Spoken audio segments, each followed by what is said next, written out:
You know very well that we're cut from the same cloth. And I'm sure, given the chance, itutumba mo rin ako kapag nagkaroon ka ng pagkakataon. Bilang parehas naman tayo ng likaw ng bituka.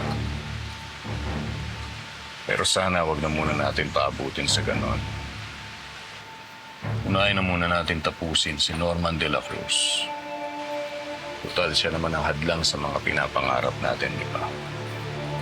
Pangarap nating dalawa na makabuo ng isang pamilya.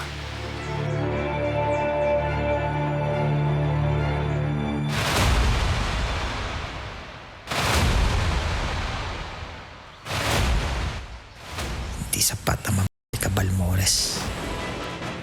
Ipaparamdam ko sa'yo, masakit na mawala ng pamilya.